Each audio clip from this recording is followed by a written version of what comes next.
Good morning.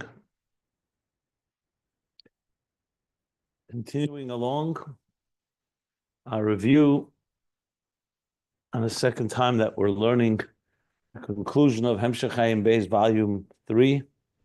We are on page 1453. The new paragraph, middle of the page.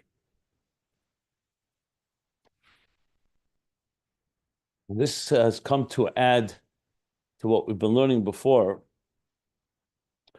The general theme is the neshamas descend below, and in order for it to fulfill its mission, fulfill its calling and purpose to transform itself, the guf and nefesh habamis, the body, animal soul, and the whole world around it, into a dir b'tachtein, into a home for God, is quite an effort, quite some work.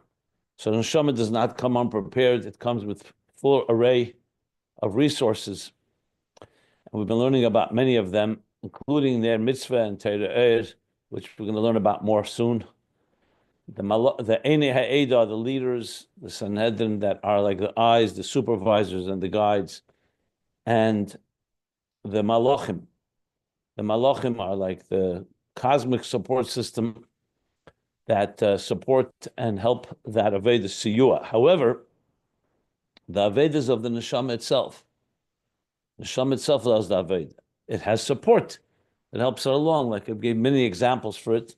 Like each of us in our lifetimes, we have to do our work, but we have support. The support can come from family, from educators, from friends, from Ashpim, from a Rebbe, and so on, as we discussed at length. So in this process, where do we see it? Where does the Aveda play itself out? Primarily, you see it in general through the day when a person is involved in this world and does Torah and mitzvahs, but especially during davening. Because tefillah is the real power of the neshama, as we learned before, that vanit tefillah, that a neshama and tefillah go hand in hand. And as such, tefillah is the real time when a neshama experiences its elevation to reach these higher levels of experiencing godliness. And in tefillah itself, of course, the high point is Shema. Shema Yisrael Hashem Elokeinu Hashem Echad, where we declare and we contemplate on God's unity with existence. And that is Hamayich Be'echad, we learned earlier, is a extended, meaning a lengthy form of contemplation. That is the main Aveda. So we do have Birchas Yotzer that comes before Shema to prepare us, prepare the guf, the nefesh habamis, as well as the nefesh halikis, to the main Aveda, which is the main transformation of the animal souls through Hashem Echad, and that leads to v'ahavtas Hashem Elokecha, to a love, b'chol levavcha, b'chol nafshecha, b'chol meidecha. So what we're learning is that these two stages, achalti ya'ari im difshi, is a pasuk that says, I've eaten the honeycomb together with the honey. Im difshi refers to these two stages. Ya'ari, which we're going to learn about now, is the honeycomb, and difshi is the honey. Now, why is it compared to honey? So that was the last discussion that we had on pages 1451, all the way to where we are up to now, 1453. That honey represents sweetness, and tam v'einig, because in order to be able to take a contemplation about the divine unity, and from that should lead to ava, to love, requires that it should not just be a dry or detached type of contemplation. It has to be filled with passion and dynamic vitality, chayis and einig and pleasure. Like he said, ava, and not just ava amitis, ava b'tainugim. When a person has pleasure, and therefore that pleasure then from the mind moves to the heart, to the point that the heart is taking pleasure in it, that is what causes a true, sustainable love for godliness. Not just that God is a good thing, and not just that conceptually there's the divine unity, like on a scientific level, but actually a personal experience that you want to then be absorbed and become one, not with the pleasures of this material world, or the life of this material, but Baruch Hayecha, the source of all life, the source of all pleasure. And then he explained a little more detail why it's achalti divshi. It's not just experience of pleasure; it's consuming it, internalizing it, to pump that it becomes one with the person. Just like when you eat something, that food becomes one with your blood. Dama basar kipsare, or the way he says misachad mamishim dama nefesh, so it becomes one. So what's happening is that this divine unity is that you're becoming one with it, like he said. And then he goes on further that furthermore, dvash also doesn't just as a sweet, but it transforms everything to sweetness. Anything that's within that's placed within the dvash. So he said the same idea here, that the tainuk that we're talking about changes the person from mahus to mahus, that he should become, that he should return to and become transformed to godliness. So even though the neshama on its own is a lekuz be'etzem, he qualified in the parentheses, but nevertheless, once it comes down into our body, it's a mitzias of a neshama. It has become a mitzias. And furthermore, a yesh. Das tachten va'ava shal pitam v'da'at b'chinas yesh. So the dvash of Shema, in a sweet way, also takes anything that is immersed in that to sweet contemplation about divine unity, also turns it to the point that it should not have any other rotzen achayis and tain except for godliness. And all his faculties should be directed to Hashem, and furthermore, also the keiches of the nefesh habamis, the power of desire of the animal soul, should be in a form of iskafia, restraint, discipline. But more than that, is sapcha chasheichel ne'ira, transforming it from darkness to light. And then he gave the example, like that the tainug gashmi, the physical tainug, which was initially in physical matters, that itself becomes a tainug eliki. And that's only possible when you don't stop doing physical things. You're just doing them directed toward godliness. And Shabbos, Einik Shabbos is a good example. The tainug Shabbos, tzadik eichel seva nafshe, where a person eats and the very meal is itself the mitzvah of Einik Shabbos. As compared to a tzaddik who's eating not to eat, consume to satisfy his hunger, but l'seva nafshe, to satisfy the hunger of the soul, the spiritual hunger. That's the avodah of Shabbos, and that's what happens. A Shabbos by davening is a ava b'tanugim, and then the meal of Shabbos after davening is like tzaddik echol seva nafshe. That meal itself also becomes a tainug eliki. Good. And with that, we're ready to go to the next paragraph. And I was going to explain, so what is Ya'ari? Remember, the word Ya'ari is translated in this verse as honeycomb, which is basically where you get the honey from. The honey drips from the honeycomb, whether it's bee honey or other. Here, I think he's going to speak about honey that is not bee honey. I think here he's going to speak about honey that comes from trees. But regardless, it comes from somewhere. Ya'ari also has the meaning, as we're going to learn, Ya'ar in Hebrew is a forest. So we say a tree, many trees together in a forest is called a Ya'ar, a forest. So he's going to explain now what that represents in Aveda, and specifically he's going to represent Birchas Yotzer, the bracha that we make before Shema, that prepares us for Shema, which is basically talking about the malachim. And that is also part of the whole process. If you recall, the malachim are the ones that are our support system that help us. Firstly, they warm up and they prepare and prime the animal soul. They're also the delivery system of Ava V'yira to the neshama, to nefesh alikis, as we learned.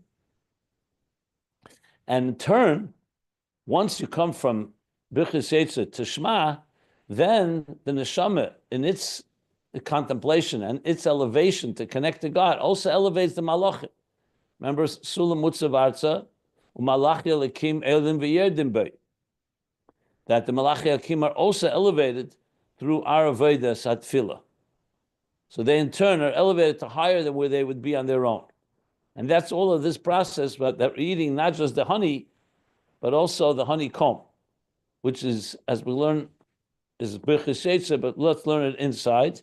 So the new paragraph on page 1453, and if you have the book, the Sefer in front of you, great. If you want to follow the text, you can go to ayinbeis.com, where it's all scanned, and find it there, page 1453. And Even if you don't follow the text, you could be able to follow because I explain every line, every word.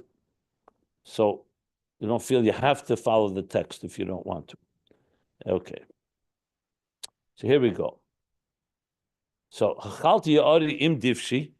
So what's V'yari? Once he spoke about divshi, my honey, what's Yari, my honeycomb? Yari hu Birchas Yotzer shalifnei Krishma. That refers to Birchas Yotzer before Krishma.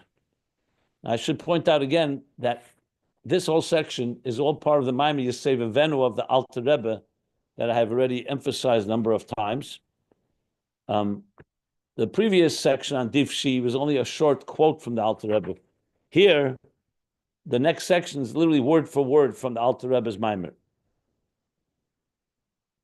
I see I wrote for myself that there's also another Maimer, Chalti Yarim Divshi, L'kutei Torah Shir Hashirim 32a. Okay. So this is Birchas Yotzer Shalifnei Krishma. Now remember, Birchas Yotzer, there are two brachas we say before Shema. One is called Yotzer, Kedushas Yotzer sometimes, Birchas Yotzer, and one is Birchas Avas Elam. So the section right before Shema is Avas Elam. Doesn't really discuss it in Ayin Beis. In the Mittler Rebbe's Maimer of Magbi, he did discuss it briefly. His focus is mostly on Birchas Yotzer, which talks, especially the end, about Kodesh, the Malachim, which, as we learned, are the support system that prepare us to go into Hashem Echad of Shema. So he says that is the Ya'ari here. Now explaining, we say in Birchas Yotzer, one of the phrases we say, it is Baruch Lenetzach, Be'er Kadeshim. It is Baruch Lenetzach, you should be blessed forever, who, the Be'er Kadeshim, the one who creates the holy ones. What is that referring to? Malachim. Shebeir Malachim le'ein shir v'ketz. So what's the Netzach? So the simple interpretation is that the blessing is Baruch Lenetzach. But he's teaching it means more than that. That he creates Malachim le'ein ketz, le'ein shir v'ketz. Endless ones. U'k'moshe kosev elef alofi yishamshuni v'hayesh misper l'gdudav. These are different psukim that says elef alofim. Elef alofim means tens of thousands.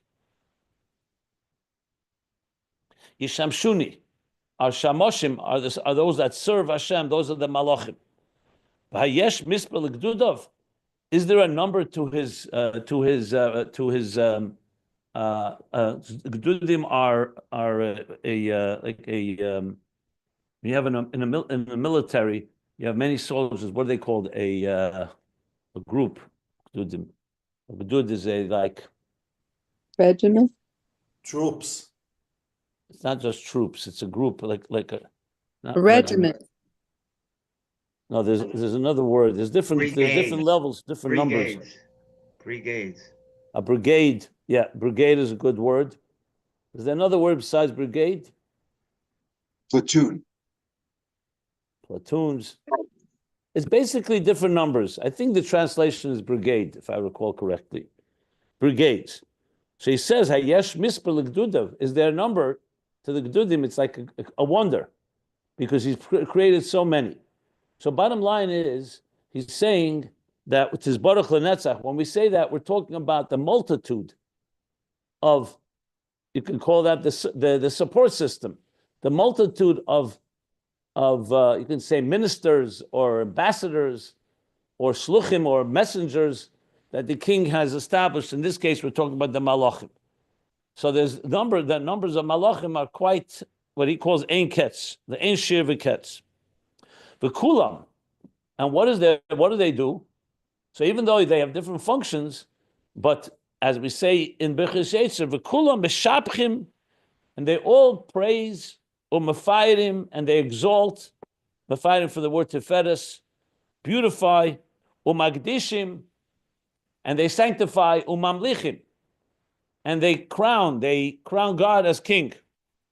Berash Godel, that's the lashon we say, with great fanfare or with great tumult, with great noise. But noise, Berash Godel means it's like a parade that's celebrating the king. So the malachim, when you contemplate it, contemplate on them, as we discussed, is something that we're not really trained to do because we don't know much about them. But when you start learning about them, what you hear is that the king doesn't just come. When you see a king comes into a city, doesn't just come alone. Comes with a whole entourage of all his what's the word we would like to say? His entourage, his entire company. Retinue. And those are the malachim. And they come b'rash gadol. So he says, so what is this represented by? That's the representative when we say yar. The kol zeh nimshel yar. All this, the metaphor for it is a forest. Ki ha-malachim nikraim atzei yar. Because we find that the malachim are called the trees of the forest. So what do you see in a forest? What's the number one thing that you think of a forest? You don't think of one tree or one shrub. You think of many trees. And it's actually awesome when you see a forest. It's just completely overwhelming, actually. That then all the trees of the forest will sing. And that's again referring to malachim. So malachim, what he just said, this multitude of malachim, another way they're referred to, and in a nimshal, in a mashal, is trees of the forest, yar. U'kameshikosa bezoya pinchas, Dafresh Chav Gimel Amud Aleph. Zohar Pinchas says that explicitly. I see in my note on the side, Tzemach Tzedek corrects the page number, not 223a, but it should be 226a, Reish Chavav. So there he discusses actually that. So now he's established that Ya'ari, when we say my forest, or we called it before, we'll soon see the connection to honey, that is referring to the malachim. By Deizeh, Boim, the B'chinas Divshi. And from Ya'ari, from the forest, you come to Divshi, to the honey. B'chinas HaMesikas V'Atainuk de Krishma. Like from Birchas Yotzer, where you talk about the malachim, from there you come to the main experience, which is Divshi, the sweetness and the pleasure that you experience during Shema. So in a sense, to put it in very practical terms, when the king is coming to visit, let's say, coming to visit a city, so what's the first thing that stands out? The king doesn't walk in first. You have this whole entourage that comes in with the whole preparation, and that they make the whole fuss, so to speak. And then the king comes in,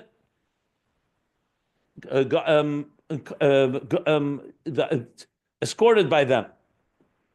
So the same idea here is, before we get to Hashem Echad of Shema Yisrael, which is Kadam Lichte, we're crowning God as the king, and the unity of the divine with existence, we prepare the ground by talking about the Malachim, his so-called ambassadors and ministers that escort him and prepare and announce his arrival. So that goes from Yari, from the forest to the honey. Still have to figure out the honey. So he's going to explain how that works in a minute. V'hine, now, al derech moshel atzayar asher advash native mehem. So now let's talk about it. So here you see there's different types of honey, as we know. There's bee honey, there's date honey, I think there's also honey that comes like sap from trees. I think that's what he's referring to here. I think we discussed it when we learned it. I have to look it up again if anybody has any knowledge about the different types of honey. Because he's telling now that the dvash native mehem, it drips from the trees. Now you could say it's date trees. Maybe that's what he's referring to. I don't remember. I think we looked it up to figure out exactly the different types of honey. But regardless, he's clearly connecting the honey to the trees. He's saying that asher advash native mehem. So what's the ikr? If you think about where the honey is coming from, we call the honeycomb. I think honeycomb is specifically bee honey, if I recall correctly, because they build a honeycomb, and then there's honey that drips from there. But here he's talking about, the truth is that even bee honey, the beehives, where are they? I think they're also in the trees. So it could be the land of milk and honey is usually date honey, I think, right? Right. So that's definitely date trees for sure. But even bee honey, I know he may be referring to all this. I'd have to research that a bit more. If somebody wants to look up, come back to us exactly what to know exactly. But he's clearly connecting trees and forests to the honey. That's for sure. So he says, so now in that mashal, what's the ikr? Is it the honey or the trees where the honey comes from? So he said, Hariyadvash ikr, va'eit stofel. The primary thing is the dvash is the honey, just like when you say fruits in a fruit tree. The tree produces the fruits, but what's the ikr? The fruit itself. In this case, the honey. Va'eit stofel, and the eitz is secondary. Ki advash yesh ba mesikus v'tainug. What you're looking for is the dvash, the honey, which has the sweetness and the pleasure. Masha'ein be'etz. The tree doesn't have that. We'll soon discuss more detail about that. But bottom line is, you don't eat the tree. You eat the honey, because that's the real sweetness that you're looking for. Ach mekol mokem. Nevertheless, harei advash godal be'etz u'mamenu netaf. Nevertheless, the honey grows in the tree, and from there it drips. From there it drips native. So v'yesh behechlech. So you have to say, you must say then, gam be'etz. V'yesh behechlech gam be'etz. Also in the tree, there's been mesikus hadvash ksas. There has to be some of the sweetness of the honey is also in the tree. So I mean, I definitely know this clearly when you talk about, let's say, maple syrup, which comes from maple trees. So it's not honey, it's syrup, but the same idea. The maple tree, you see the sap that comes from the tree. So it's true, the sap itself, the syrup itself is the main part, but the part of the tree where the sap is coming also has a certain measure of sweetness coming from it. Obviously, it's not the main core, the main syrup as it's pure, but it also has, he says, okay,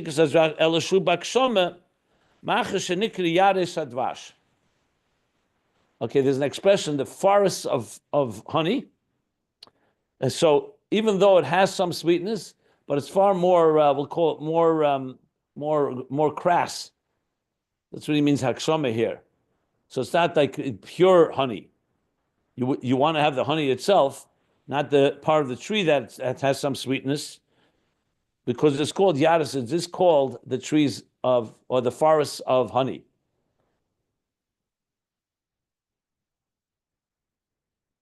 That's in the mashal. Now, what's the nimshal? How does that work with Shema and Birchas Yotzer? Let's read that, and then I'll stop for any questions or discussion. V'kach yuvan nimshal. And so too, we can understand in the moral of the lesson we learned from this mashal. Remember, the pasuk says the divshi yari im divshi. The yichud veiskalos the neshamas be'erein sof. That what we were discussing earlier, the unification and the skalos and the absorption, you can say, of the neshamas in erein sof. That happens in Hashem echad. Erein sof baruch hu. Shahu inyan l'shtaba beguf demalkashin is baruch il. That's the shtaba, that's being absorbed and being bound to the guf of the melech. As we learn, the shamas have that capacity. And that is through their avodah, obviously, in Hashem echad. So we learned that to really experience that fully, it comes through not just contemplating, but a pleasurable one, just comes with sweetness and divine pleasure. Shemisangim al Hashem. That you're actually having pleasure in Hashem. So exactly as we have pleasure, some people have pleasure in material things, in food, in drink, in other material activities. Here we're talking about having pleasure in Hashem. U'kamoy hadvash, sheyesh ba mesikas v'teinuk, which is why it's called divshi, dvash, which is sweet and pleasurable.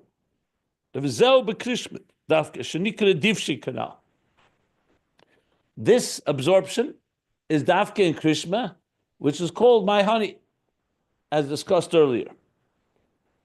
This experience of the neshama on its own, she has Being that the neshama is a chelik elikam emal mamish. Doesn't use those words. I'm using that. The neshama is basically bonim atim l'Hashem elokeichem, and be'etzem it's elikus, even though it's concealed initially. But when you say Shema properly, the neshama is going back home, so to speak. So it feels that pleasure of connecting to its very source, the godliness where it originates from. That's the neshama alone. We're not talking about the guf and nefesh habamis now. The zel mebchinas hariyah de neshama.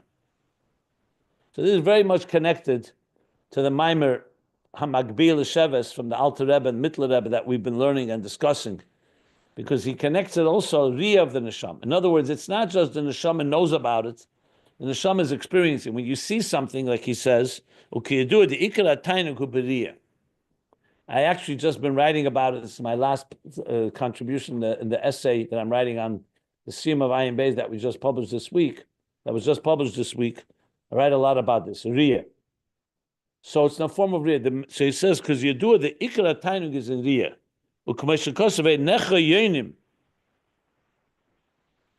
Yenim refers to the doves, their eyes. When they look at each other, there's a love that comes through that look. So there's something about a look, when you look at someone you love, that has a certain pleasure more than anything else. So even if you love someone, when you hear their voice, obviously it gives you pleasure. But when you see them, think of someone you haven't seen in a while. And when you see them, there's something about this sight that adds a whole other dimension of love. So in Chassidus, it says that there's different levels of experiencing godliness. You can experience godliness through Shmiya. You hear it, like Shema Yisrael. So I write about this in the essay. So initially, a neshama is a Shema. But ultimately, the goal is that it should come to Riyah, experience like seeing something with your own eyes. When you see it, it's a whole different thing. It's not like a story.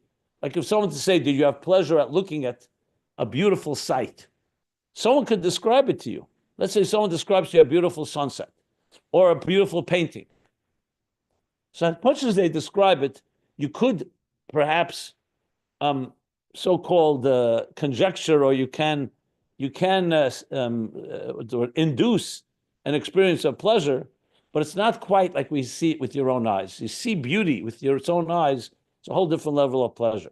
So in Aveda, what he's saying here, that the neshama, because it's elikus, and through Shema, proper is bonus in yichud, and the skalus of Ein Sof, it's an experience of riyah, which is like dvar, the ultimate pleasure. Now, the only reason that he's bringing riyah here that I can understand, because till now he didn't mention riyah, is because if you remember, the main working mashal that he's using here is eir hariyah, that the eye sees, but it needs, in the dark, it needs an outside light to shine for us to be able to see. But ultimately, the eye itself will see. And secondly, he's bringing it here because that's the main theme in Hamagbil Sheves, where he says that Torah Oyer introduces Riyah. Torah allows us to see. That's why Torah is the level of Riyah. And ultimately, it helps the neshama also open its eyes to experience godliness in this level of pleasure. So that's what he's bringing here, I believe, the reason to bring Riyah. But neshama l'mayla roya, neshama above, before it comes down below, it sees with its own eyes. Again, seeing here means hisamtus, the truth, the resonating truth of seeing something. It's not just hearing about it from a distance. It's experiencing it in that way. So a level of riyah. Now, when the neshama comes down below, it's true that you cannot see godliness. That's why you need the avodah of Shema. And the avodah in general, that Torah and other forces that help you see. But the neshama at the end of the day is the one that sees. Not the eye ends up seeing. It's not when you shine a light in the dark, the light is seeing. You're seeing. The light is only allowing you to see properly. But neshama be'etzem is b'chinas riyah. And this is something that no other entity, that's what he's going to say now, malachim don't have this. So he says, dafke neshamas, dafke b'neshamas, says dafke b'neshamas. Loi b'malachim, she'ein behem b'chinas hariyah. Malachim can take pleasure and they have more giluyim because they don't have a body and an animal soul that impedes or in some ways conceals the divine, but their experience is not real. It's not like eye to eye, face to face. It's through many filters. So V'Omer Razal, or Kamayim Razal rather, Al Pasuk Lo Yireni Odom V'Chai, Ha'Odom V'Chai. The pasuk says, "No one can see me and live." Shafil hachayis hanesis sakisim enim reimes hakovid. That even the chayis hanesis sakisim, that's referring to malachim, which are called the chayis hakodesh. They're the ones that carry the kisei, the divine throne. They also don't see. That's what the Medrash, that's what the Razal say. Now you'll say, one second, you bring in this pasuk. This tells us that a person also cannot see. So why are you saying the neshamas could see? So this needs to be discussed more at length, but the bottom line is that we've talked about they cannot see directly, but they can see by not looking, like we discussed, lo yiro. So there's upone lo yiro, through lo yiro. That's one way you can explain it, but I think he means more than that here. We'll soon see. Let's just continue. But right now he wants to point out Malachim cannot see Elikus. V'hainu, l'fisha Malachim heim bebiyah, because the Malachim are in the world of biyah. She'en sham gili hamachuz d'Elikus. In biyah, even though it's a high spiritual world, but you don't have the mahus, the personality of Elikus you don't have. It's concealed. So it's not in the form of riyah.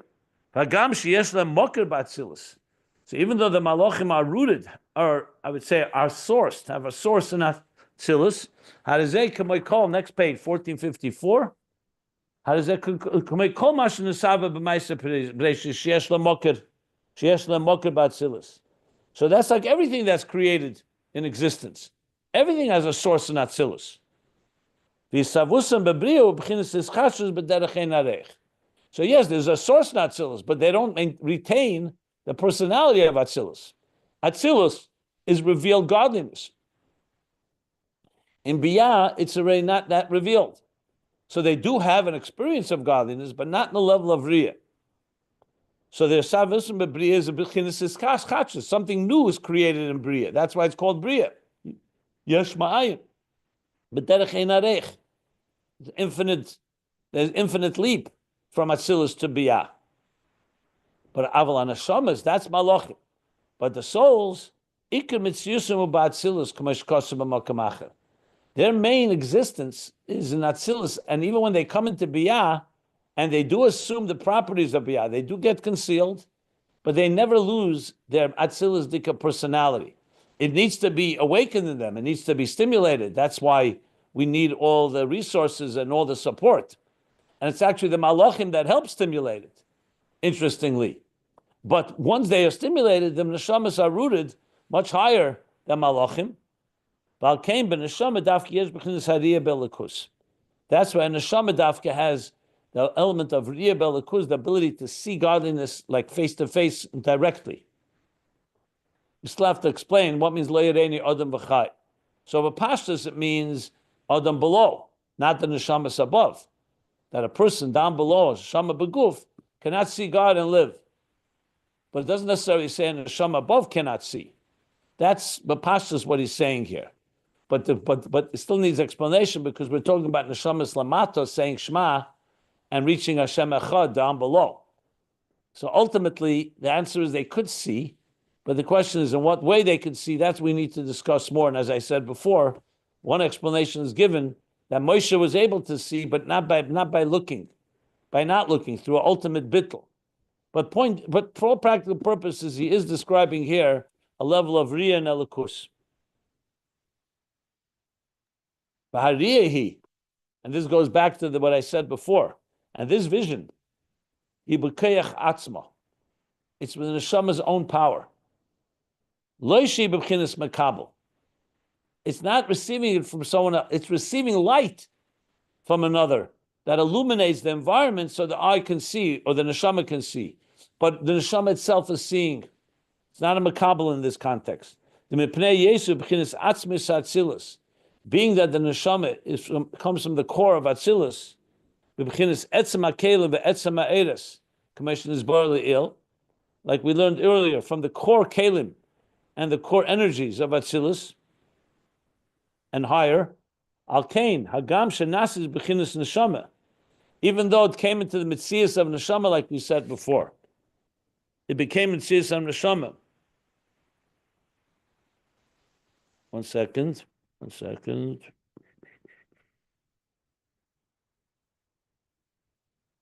Yeah.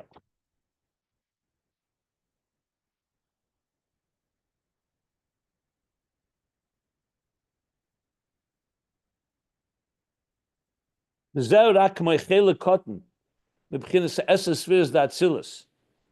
means it's only like a small part from the 10 spheres of Atzilus, because it's a specific neshama. Once the neshama comes down below, so it's rooted in Atzilus, but it's like a chelik cotton. It's not all the 10 spheres.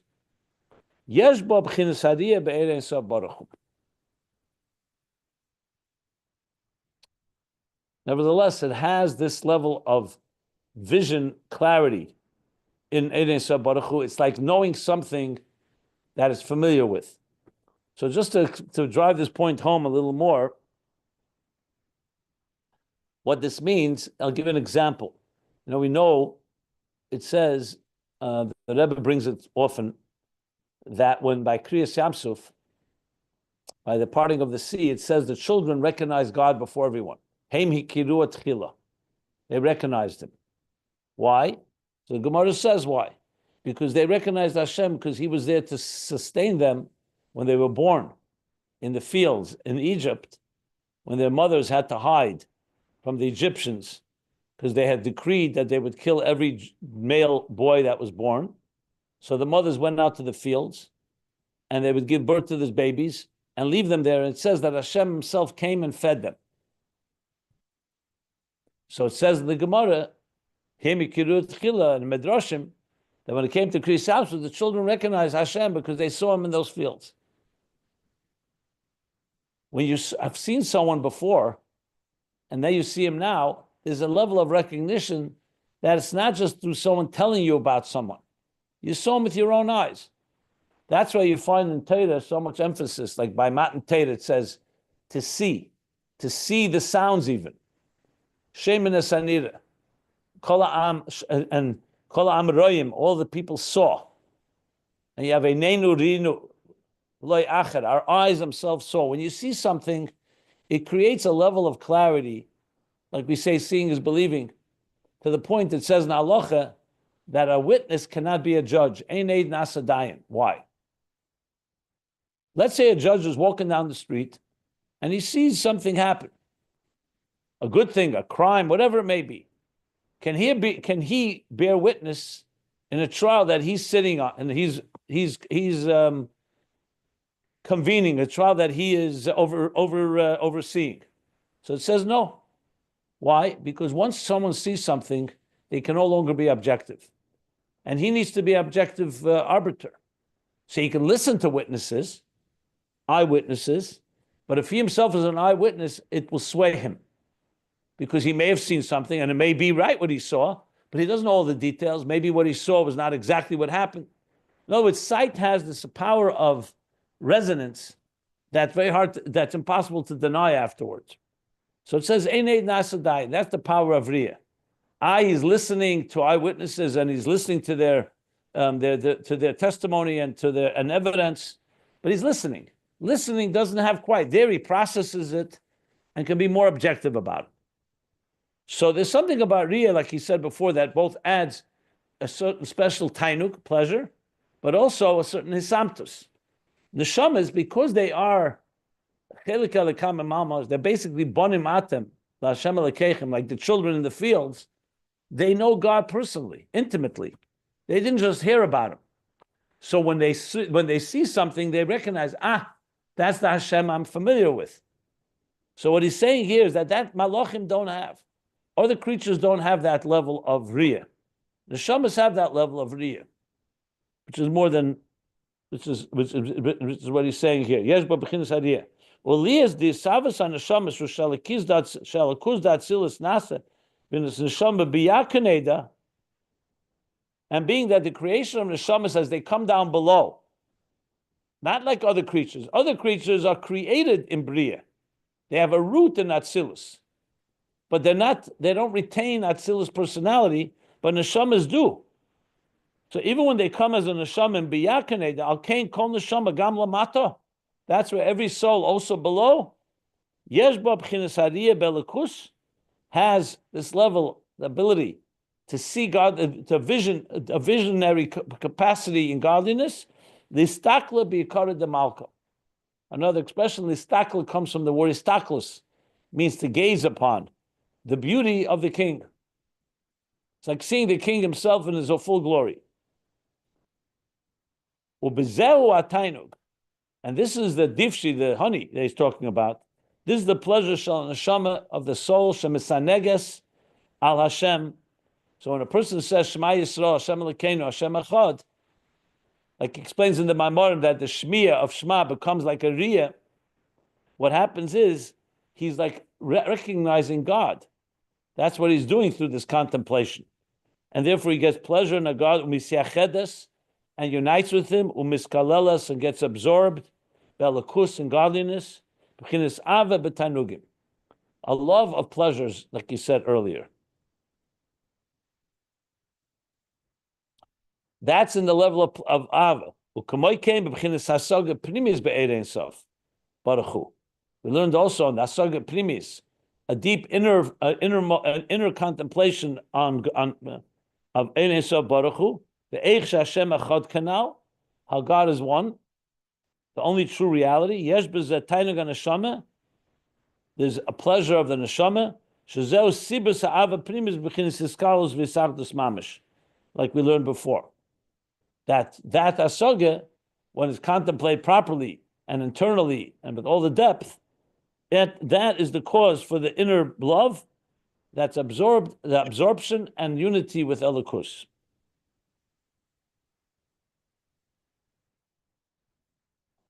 So that's the ultimate. But we still have to get to that state. How do you get to that state when you have a guf and nefesh habamis? You're telling me what a neshama is capable of. And that's where the Birchas Yotzer comes in. You can't get to the honey without the honeycomb. You can't get to the honey without the trees that produce the honey. So even though they're not the ikar, the honey is the ikar, but they are necessary. That's what he continues now. So let me just finish all this, and then I'm going to stop for any questions. This is actually the language of the Alter Rebbe. However, what empowers them to be capable of reaching this level of Ava b'tanugim? Yes, the neshama has that capacity. In Krishma, who ba'achad, it comes after shekiblu Yisrael benafsham habamis ava v'yira min hamalachim.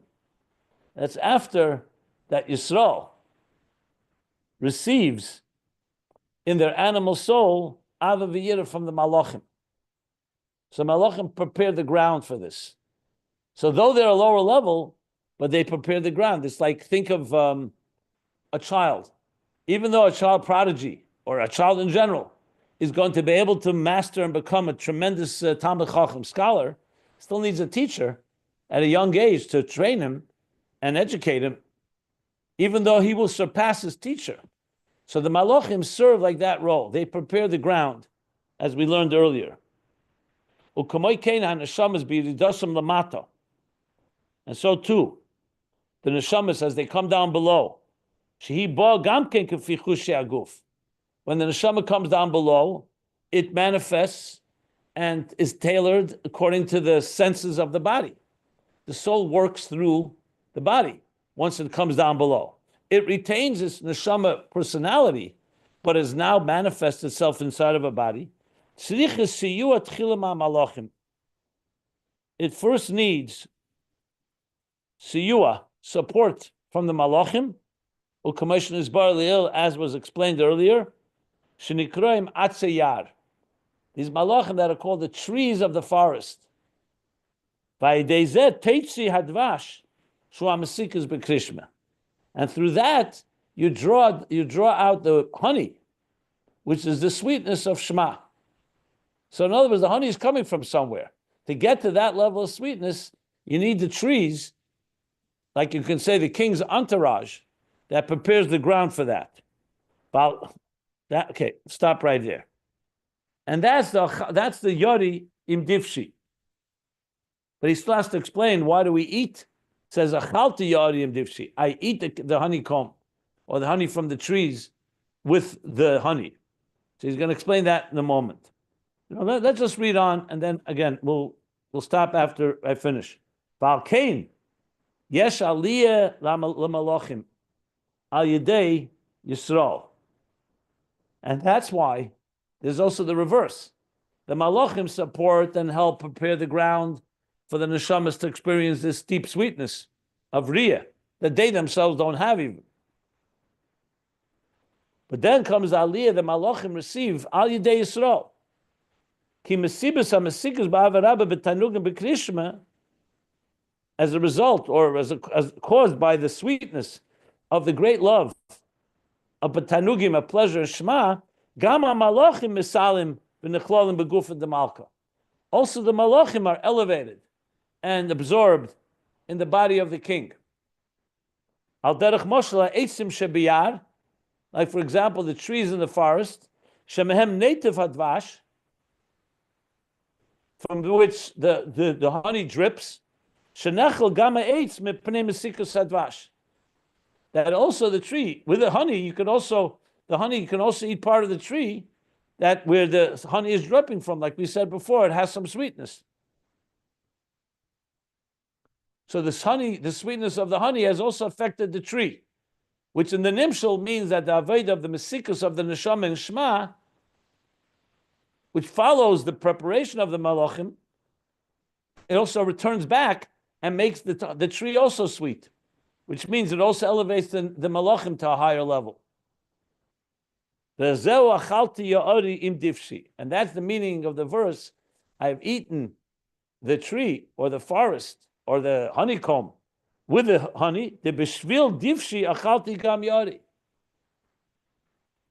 That because of, or for the purpose of the honey, I've also eaten the tree or the source of the honey. Shehem malachim, which refers to the malachim. So it's like the teacher is also gaining from the sweetness when he sees his students surpass him, but he also benefits from it. So it goes both directions. It's the source of the honey, but also the honey in turn feeds it and elevates it to a level of sweetness. In simple terms, in Avodas Hashem, for example, when you take a piece of food from a tree, the same thing with honey, obviously, and you make a bracha on it, a blessing on it, and you elevate it, on the tree it would never have been elevated. But when you make a blessing on it, through the blessing, the food becomes elevated, Baruch Atah Hashem, and the energy of the food that enters into you is used to do a mitzvah or good deeds. So it also is elevating the process. So the malachim, on their own, as we learned earlier, they have their function. And part of their function is to help support us and help produce the honey. But the honey is the level of Shema. So the question is, does the Shema come back to also empower the malachim? The answer is absolutely yes. They also gain in the process and get elevated through the Shema. Like we learned earlier on page 1450 and 51. 1451, about Sulam Mutzavatsa, that the ladder and the Malachi Elikim, the divine angels, are Elim. They climb, they are elevated on this ladder. Shagam lemalachim yesh aliyah yedei hanashamis, that also the malachim have aliyah through the souls, mipnei shemisayim lahem b'avedasam, because they help them and support them in their avodah. So the support system benefits from those that they're supporting. He brought this earlier as well, which says, I have placed mahalchim, travelers, among those that are standing stationary. Shagama malachim on their own are emdim, and they don't travel to higher levels. Nasim madmadregas mahalchim a'idean neshamas. So on their own, they would remain on their level. They would do their job.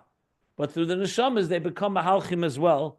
They also are elevated. They become travelers, so to speak, and get elevated to higher levels. So there you have both directions. The malachim support, but then they in turn get elevated. And all this is hinted to in the achalti yari im divshi, the consuming of the trees or the honeycomb or and of the forest with the divshi, with the honey of, with yari, you're referring to Birchas Yotzer of malachim, that talks about the malachim, and divshi, the honey, referring to the Shema, the actual sweetness of experiencing the divine on the level of Riyah that he said. And with that, he concludes this subject, and he's going to then now go back to a much larger theme of Ayin Beis about Bechinas Koyach HaRiyah, which we'll talk about shortly. But since we just did this whole paragraph, I'll stop now for any questions, any clarifications about this section. Rabbi, I'm a little confused because we're talking about Riyah, but we're not supposed to visualize. Who says we're not supposed to visualize? In other words, we can't see, but what are we supposed to? We can see, saying a neshama can see.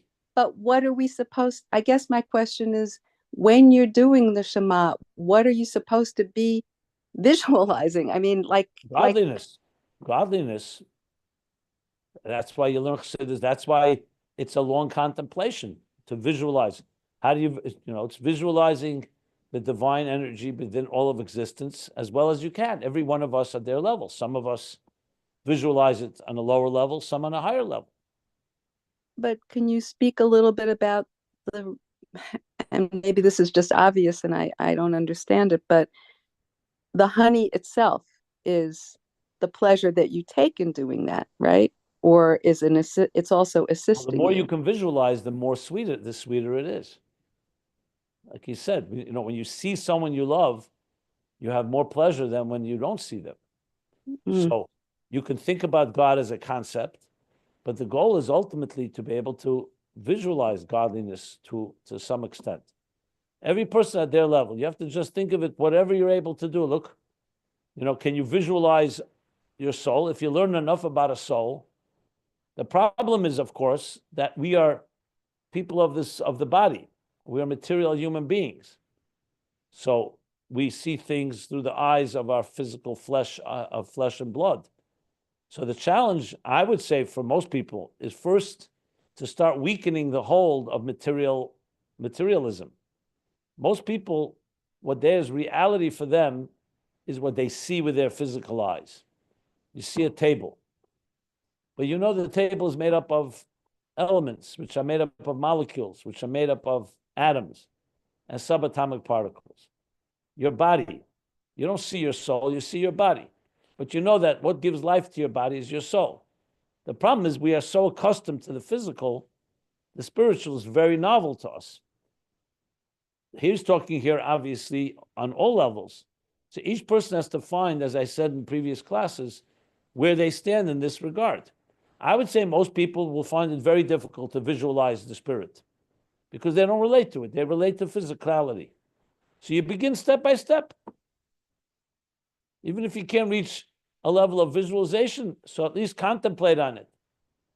But it's like seeing the energy inside.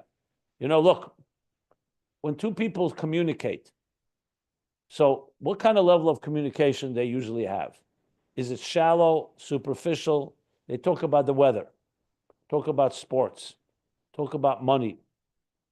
How deep are they going into each other's souls? Not too deep. But people who really communicate well and want to dig deeper, when you speak to a friend like that or to a person you love like that, you're not speaking about body things.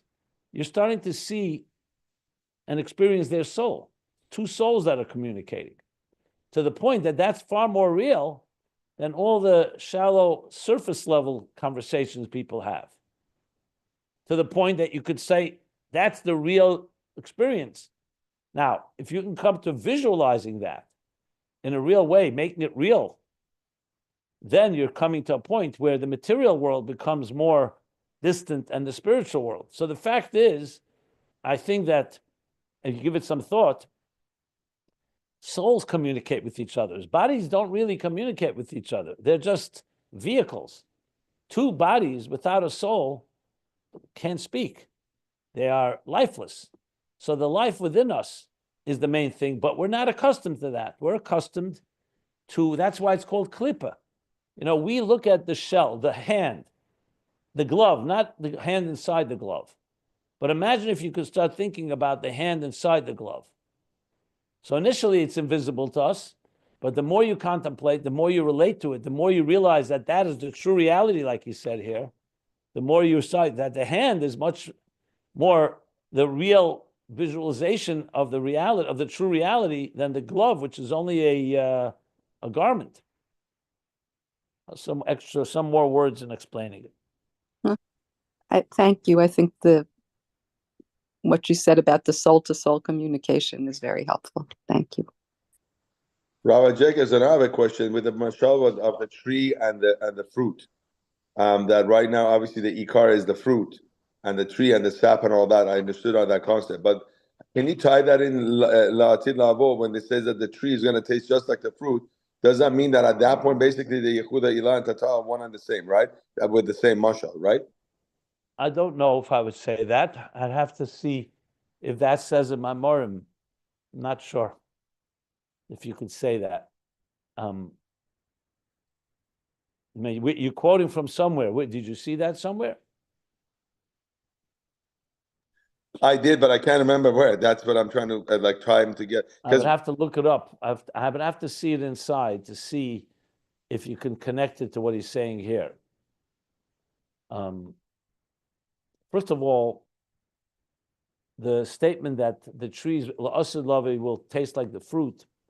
Where does that say? It says that about by the beginning of creation, it was like that. And the question is, number one.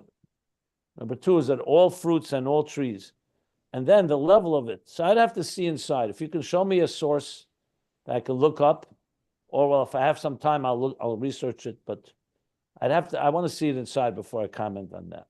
Okay.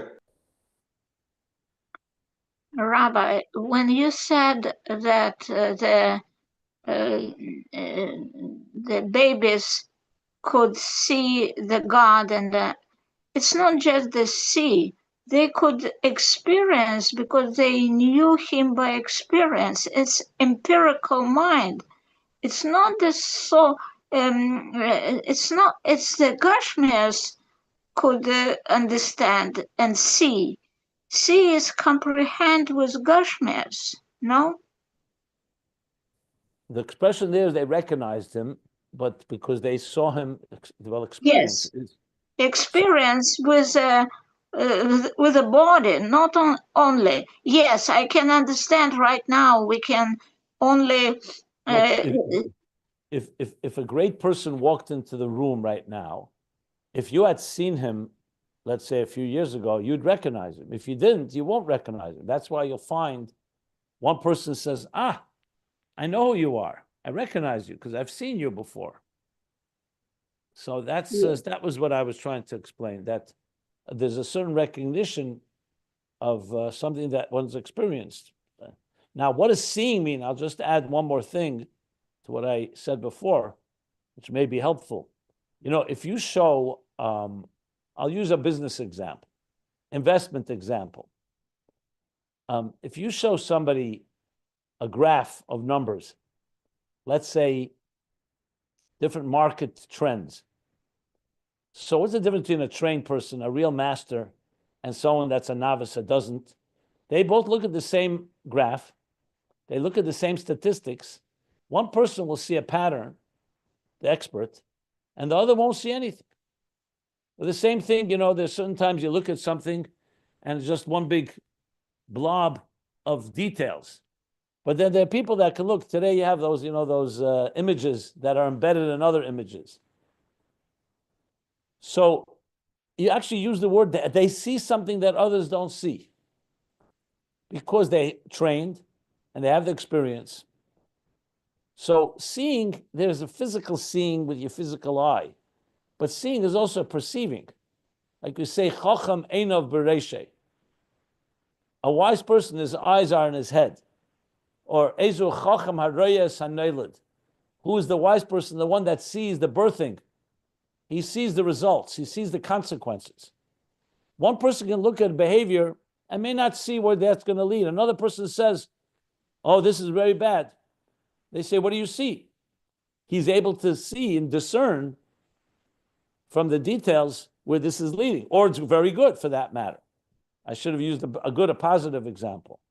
So sight and perception often comes in the examples I'm giving, come with experience, and they come with a certain mastery. Or go to let's talk a medical example.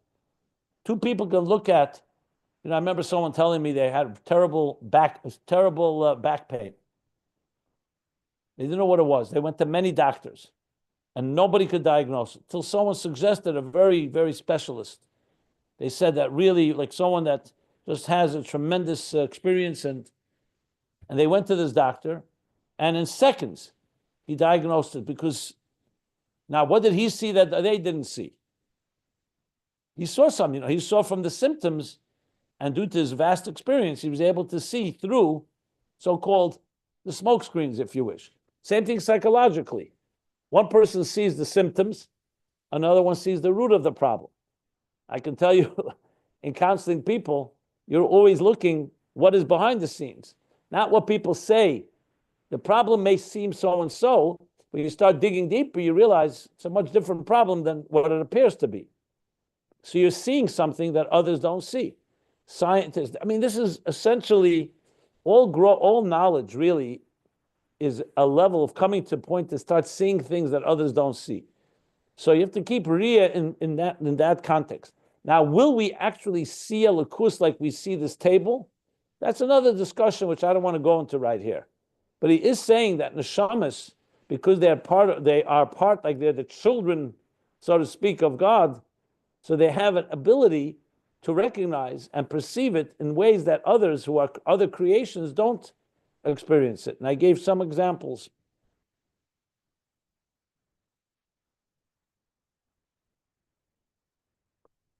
Okay. Yeah, I have a question. We learned here that the neshama from Atzilus, so it has a Riyah in Elokus, whereas Malachim from Bria don't have that ability. I'm asking about the Nefesh Bahamis of a Yid. Is that so to speak? Everything comes from Atzilus, but the question is. You asked this question last week. I know, the but answer is no. Nefesh Bahamis does not come from Atzilus.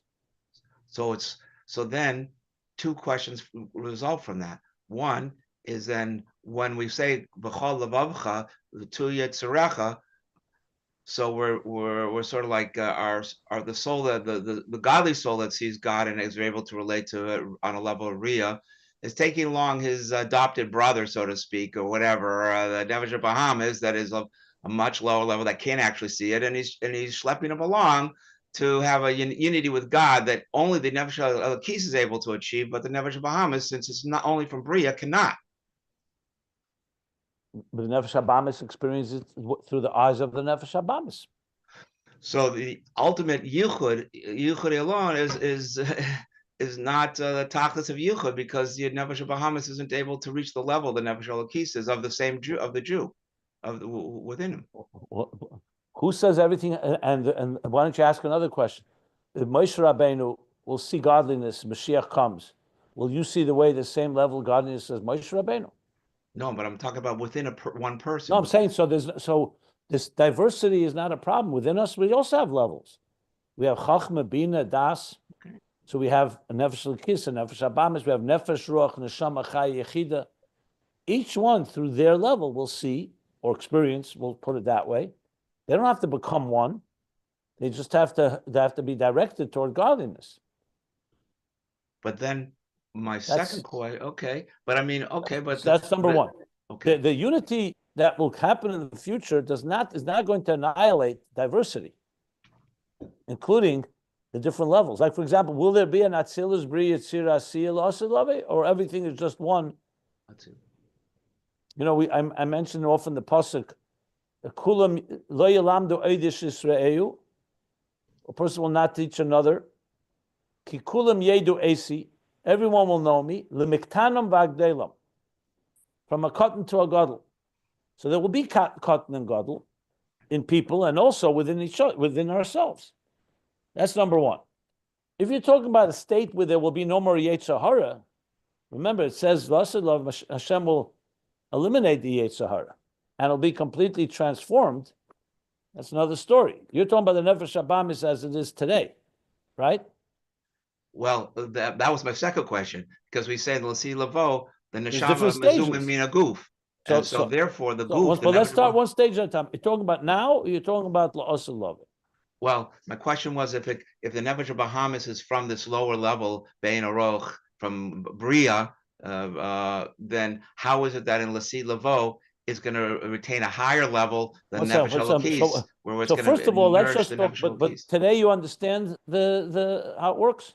Not La'aseh Love. Well, you just explained it to me. Yeah. Okay. So That okay. okay. So La'aseh Love, there is a stage where it says this: the Shechita Hashem will eliminate the Yetzer Hara.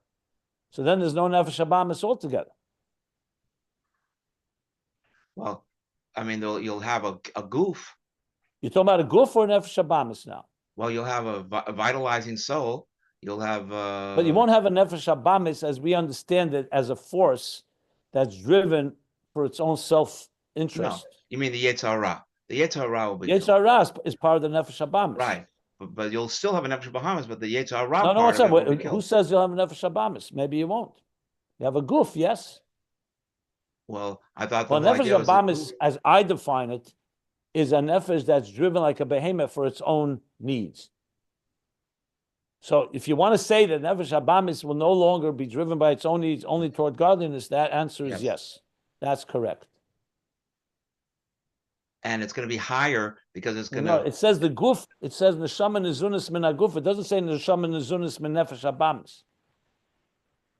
The guf and nefesh habamis are not exactly the same thing, just for the record. Because you could have a body that's created from the yesh amiti, yesh hanivra, that has no nefesh habamis altogether. The body's a keli. So maybe, I would separate guf and nefesh habamis in this context, if you want to. Point being, however, is this, that yes, the higher levels will inform the lower levels. And as they grow, they will be a unity, a certain integration, if you wish. When he speaks in the Maimer HaMagbi L'Shevis, he says, his bonus of the Nefesh Elikis educates and trains the Nefesh Habamis to also appreciate godliness. Now, to what extent? That's the growth we go through. Higher, higher, higher. You want to know ultimately there'll be a seamlessness between Neshama and Guf. There'll be the Shechita of the Yetzer Hara as far as its interests in material self-interest will be eliminated and will be transformed, like he said here, is sapcha. If you go back here, for example, the previous page, he said that the Keiches and Nefesh Habamis will be first iskafia, like restrained, and then they'll be transformed from darkness to light. But the Nefesh Habamis doesn't have to be the Nefesh Elikis, just for the record.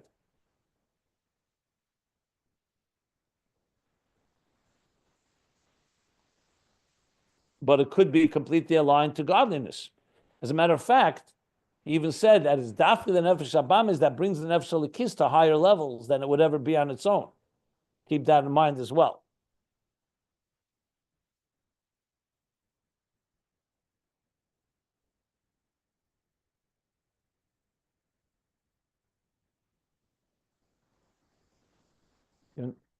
Is it clear? Well, I guess the goof, or say that I know you're making a distinction between Nefesh Bahamas and the goof, but certainly the goof is not the Nefesh Elokis, whatever it is. No, it's not. No, the guf is not Nefesh Elikis. Right, that's what I mean. It's not Nefesh Elokis. So my question here is, it seems like maybe, just like the Malachim get some type of benefit from us. So let's just spell this out. The Nefesh Elikis is Ner Hashem Nishma Sodom. It has a divine oir in it. It could be concealed because it comes down to the body, but at the end of the day, if we didn't have a neshama, a Nefesh Elikis, we would be completely lost in this world, right? Got that?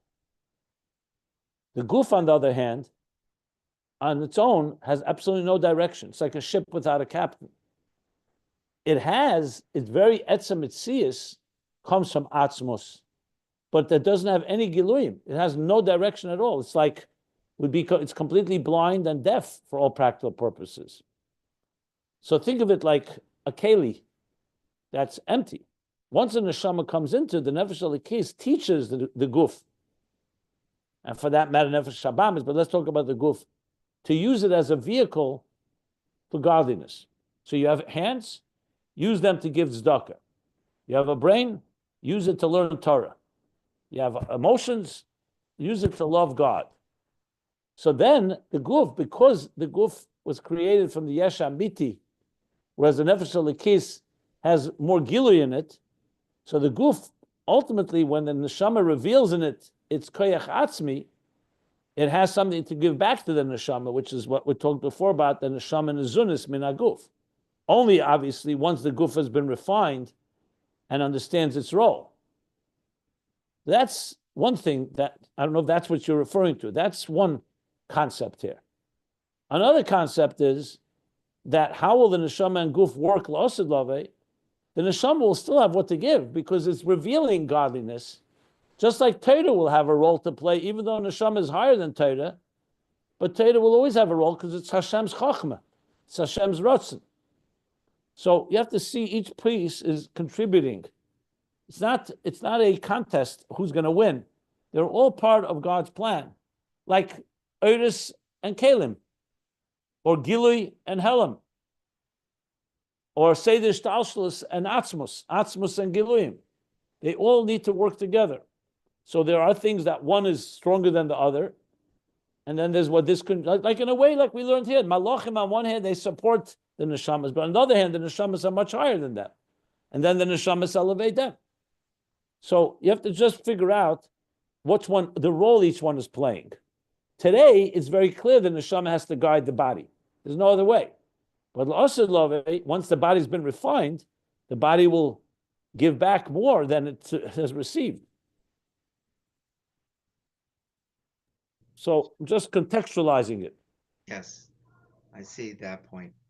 And the Ra, the main thing that will be eliminated, is there will be no ruach tuma avim in the aretz. That concept of being driven for selfish desires, or for evil desires, or for things that are anti-God's will, that will be gone at some point.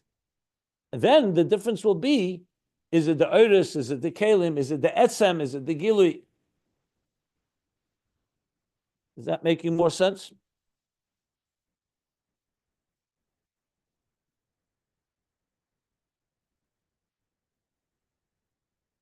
I still have a question. Who The disagreement between the Rambam and the Ramban about the ultimate reward, where the Rambam says that neshama is always going to be superior to a body. So even though we're going to go through Tchias HaMesim, but the ultimate reward will be only neshamas. The Ramban says no, the ultimate reward is neshamas begufim. But what do you do with the Rambam's argument? A neshama is superior to a body. A neshama is a sublime entity. It can relate to spirituality much more than a body can. So Chassidus comes and says, but the body has the etzem.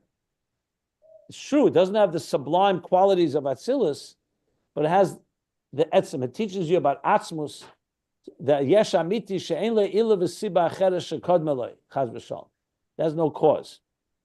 So you see, so it teaches, the Rambam is talking in Giluyim, of course the Neshama is higher than Guf in Giluyim, in Revelations. But in Etzem, the Guf has something that reveals that God is not defined by being Oyer, like we talked Moyer and Oyer. But Moyer and Oyer is vital because it's a revelatory experience. It's expressive. It's consciousness. So you want divine consciousness, but you want something that's higher than consciousness and awareness, the Etzem. You may recall we spoke about that. That you want the best of both. Okay? Yeah. Mibasri ex Elokai, and there's going to be like a tandem. It's like almost like a back and forth. One at this point, the neshama is helping out the goof, and then maybe later on, the goof, like the malachim, helped out the yid, and then the yid elevates the malachim, and now the neshama's trying to elevate the goof, and then the goof is going to ultimately, L'si Lavo, elevate the neshamas. So for ultimate achdus. In a way, that's why I compared it to people. There'll be different type of neshamas will also complement each other. Think of it like a cosmic orchestra, a divine symphony with many different musical instruments and different musicians, but playing one music, and each one contributes, but they'll all be united toward one Hashem, Hashem Echad. That will be the beauty of it. People won't be doing whatever they want to do. It's all part of creating a higher experience. Beautiful. In that orchestra, that symphony, there are certain periods in the symphony where the brass take a lead, and then there's other parts where the percussion. Exactly. Very good. Thank you. Exactly. And they all appreciate each other, and they all need each other, and they all are unique, at the same time complementary. Harmony within diversity. It's hard to fully imagine, to be very honest, because on one hand you think of divine unity, that Atzmus, is completely the only reality, Shem Echad, Hu Levadai. So it's hard to imagine how can that be at the same time seen through so many different perspectives. But that again is also, you don't want to limit God's unity, does not mean one and not many. It just means many leading towards, or many, let's put it this way, the multitudes that are all part of this higher unity. And it's not a contradiction.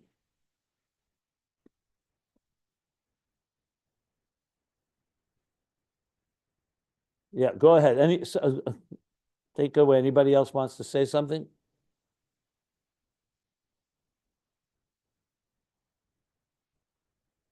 So what I understood, we experience the pleasure of loving God only because we have the neshama, and without guf, we still could not experience pleasure because the neshama doesn't have the receptors. We can only experience pleasure together, having both.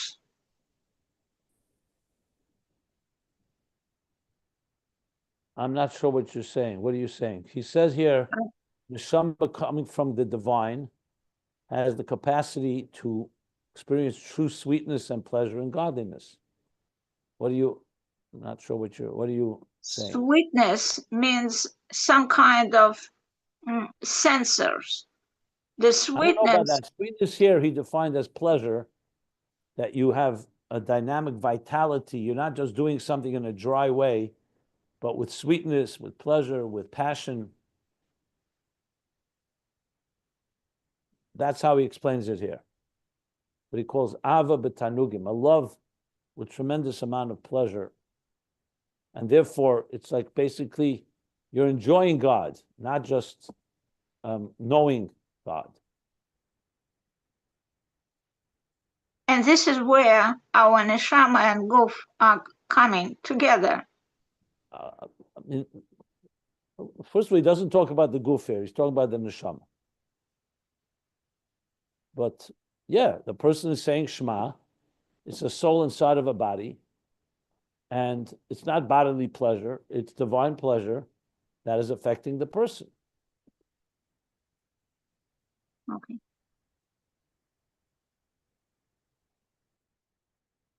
I'm not sure what do you want to add to that?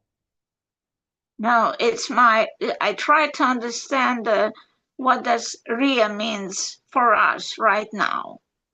And how I just gave a bunch of examples. It's perception. Yes, I understood. Experience. That's why I give you back my conclusion as without neshama, we cannot have true pleasure and ria and experience God.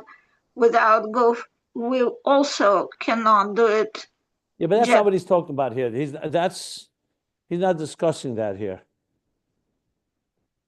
He's not discussing the body's role in this process right now.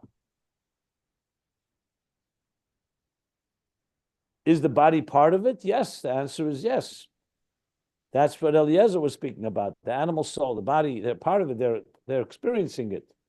But it's the neshama that has the divine, you want to call it sensors. The neshama is the one that has the divine personality that ultimately is able to take pleasure in godliness. Take away the neshama, you're not going to have a divine experience. Thank you. Thank you. Yeah. You gave me a new thing to contemplate today about, and when I say Shema, about trying to visualize Hashem when He fed me in the fields. To recognize, if I could try to recognize that, have a hakara in that.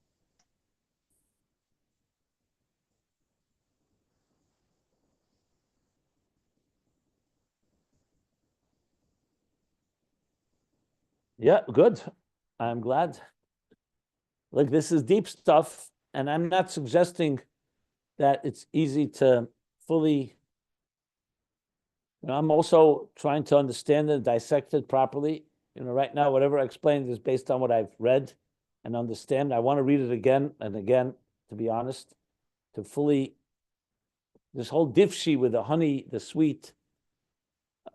I still, as much as I'm explaining it, there's still things I'm not so 100% clear about.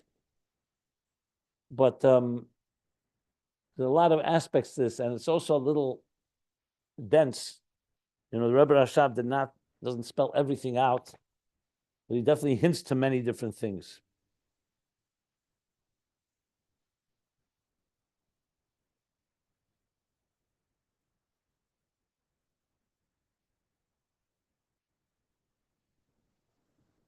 I think the most important thing to keep in mind is what he wants us to know is that when you say Shema and you're contemplating on Hashem Echad, that it's really a very rich and pleasurable experience. So you're like entering into a different zone, literally a different zone, where you're moving away from the pleasures of this world, which we're so accustomed to. I'm not even talking about forbidden pleasures, even taiva shel heter, even permissible ones. And you're like closing your eyes, and your mind and your whole being, like he said, is traveling somewhere else, where you're able to visualize and imagine God's reality, each of us according to our level, and just take tremendous pleasure in that. But yeah, think of it, an experience where you're enjoying a whole different type of paradigm, a whole different experience. It doesn't happen so often because we live so much, we're so, what should we say? We're so trapped in the tentacles of this material world and all its seductive forces. But if you're able to imagine going into this oasis and just closing everything off, and even with sometimes learning Ayin Beis, you could feel it. There's a tremendous pleasure in understanding something that's some completely different reality. So it's not like we are Atzilus people or we know about Lifnei Tzimtzum, but sometimes if you really something clicks and you seem to get like a different picture of reality. And when you start thinking about it and you look around the world around you and you say, wow, what a different contrast. I remember, I just want to use an example. It's not a positive example actually, but it just comes to mind. 20 years ago, my father passed away. It was Chafir, Tafshin Samachet. And we sat Shiva, of course, me and my family. And we said, Shiva, you're 7 days, 6 days, 7 days, Shabbos, we went out, but mostly in your house, my parents' house. And I sat. People come, it's a stream of people. No one should ever know of this. But if you ever did it, it's a whole different. Then the custom is the day after, when you stand up from Shiva, you're supposed to take a walk. So we walked up Kingston Avenue, me and my sister. And I felt like, sometimes like you've been in a cave for a week and you suddenly see the light and your eyes are like, you can't take the light, you have to like squint. I literally felt like that, but not just physically. I felt like, almost nothing mattered. Experienced the loss of a father. It's a serious thing, serious trauma. And like so many things that were so important, like really didn't matter at all. So many things. And I remember saying to my sister, I said, how long do you think are we going to stay in this like transcendent state, and how long will we be back to our petty selves of our consciousness before all this happened? It didn't take long, to be very honest. Now, I don't mean now the trauma or the sadness. It's just that movement to a different reality, and then you realize this reality. Then you get back into the world, and as much as you remember that moment, it's different. I can go there, but same thing in joyous occasions. I'm sure you have magical moments, and you'd like to bottle it up and live forever there. But then you go back to so-called regular life, and you remember it, and you can probably retrieve it, but it's not quite the same. So at the end of the day, Chassidus is meant to take you to another reality. That's the truth. And that should become your new reality, so to speak. Not, God forbid, not to renege or in any way reject our responsibilities in life and obligations and be grounded, but just to know what's a ikr, what's a tafel. Talk about ikr and tafel. What's primary, what's not. Mashiach will be a time, the Rambam says, what does that mean? That the business of the world will be nothing but to know God. That doesn't mean there won't be a material life. It means there won't be an ikr. Like he says, Madana mitzim ka'afar, pleasures will be abundant. Reiv teva, rushba, there'll be tremendous good everywhere. So there's no need for kina, there's no need for war, there's no need for hunger. There's no hunger, there's no competition, because everyone has everything they need. So the only real asik will be the ikr, to know God, to experience higher states of consciousness, awareness, divine consciousness. When you look Chassidus, it's meant to give you a taste of that as much as possible. When you're davening, you're saying Shema, it's meant to bring you to that level as much as you can. Obviously, it'll be permanent and all-consuming and all-pervasive and so on. So just wanted to, again, contextualize it, give a little sense of what we're learning here. That's where the Rebbe Rashab, that's what really Chassidus in general, Rebbe Rashab is trying to take us there for a moment of time. And the more you can hold on to it, and the more you can turn it into a reality in your life. Obviously, that's the real goal. It's not just a nice idea. I just wanted to add a few more thoughts on this. So we're entering into the world of honey, spiritual honey. And it also affects the forests of honey, the honey forests.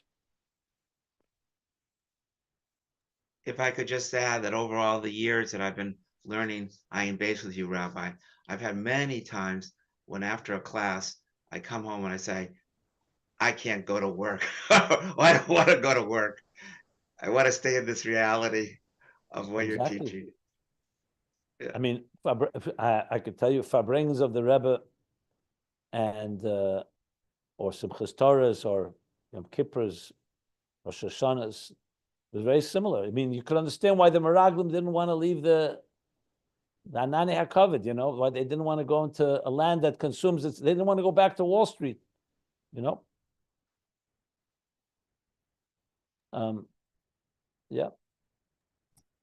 And I add something to what the last gentleman said. And then we have a shlichus to go make a dir v'tachtein, and we have to bring this reality. That's how I feel. So when I teach it, or I have to go back, so-called, to reality, to me, it's like, it's not escape, not leaving behind what you learned. Take what you learned and now bring it to your work, and bring it to the people you meet, and to everyone you encounter. That's really where it really comes alive.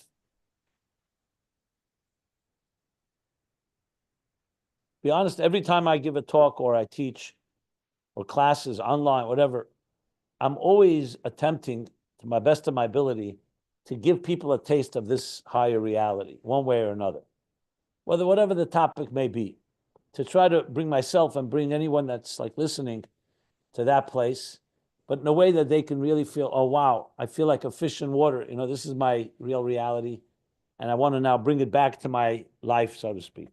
That's really, in a nutshell, the goal. to taste the Mashiach. I don't know if there's a better way to put it. Yeah, go ahead. Sorry.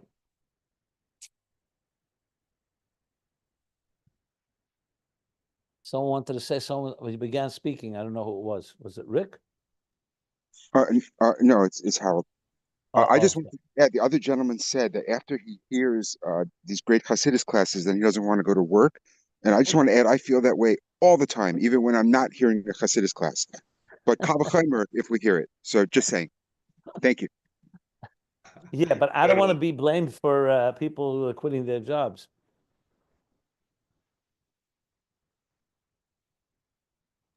I think that's the whole point of it, that we all feel that way, but that's the way that the world is, and that's what Hashem wants, to go in the depths of all the crazy stuff we deal with and still be able to think about Hashem and have Hashem as part of our lives, not just have it in the morning and then forget about it throughout the day. I think that's the point, obviously.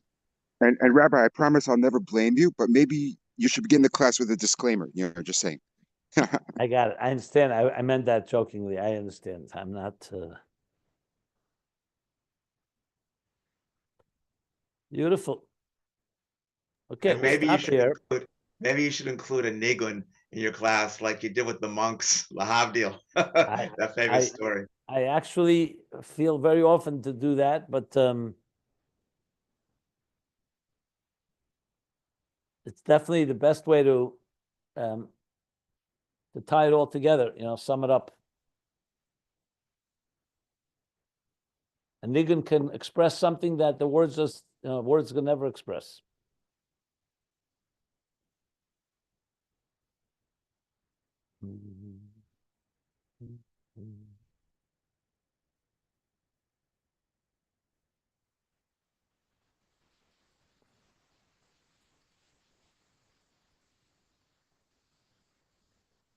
I just heard a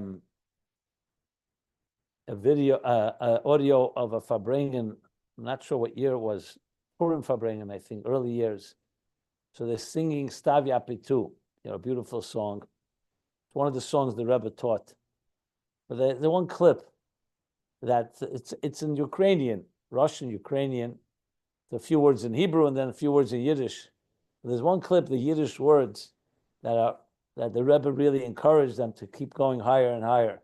I'll sing that little piece, not the whole song. It's a beautiful song, regardless. So it's talking about saying l'chaim, by bringing, and it says, "Umir trinkin yayin azay v'mayim," and we're drinking wine like water. Umizogin ale zusammen l'chaim, and together we're saying l'chaim. And here goes the high part. V'atotishma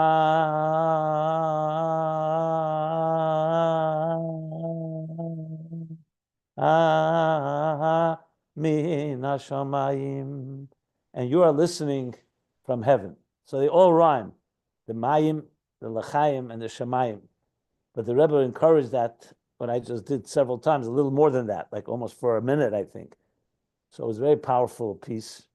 But it just comes to mind when we're reading this, you're sitting here, we're saying l'chaim, and Hashem ba'atot tishma, and you are hearing it all min hashamayim. Obviously, God is with us here, but the point being from a higher state. So hopefully we're reaching those levels. Can't wait to the Yom Shekula Chasidus L'chayu Olamim. Yep. The Rebbe would bring from the Rebbe Marash in V'kocha, he says, L'yem Shekule Mashke.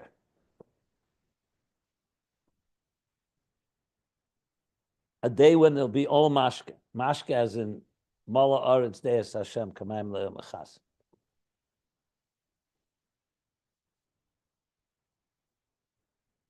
Mashke means to pour, a drink. Okay, let's stop here. And hopefully we can bring this back down to earth, each of us in our own particular way. We did basically the paragraph, page 1453, 1454, middle of the page.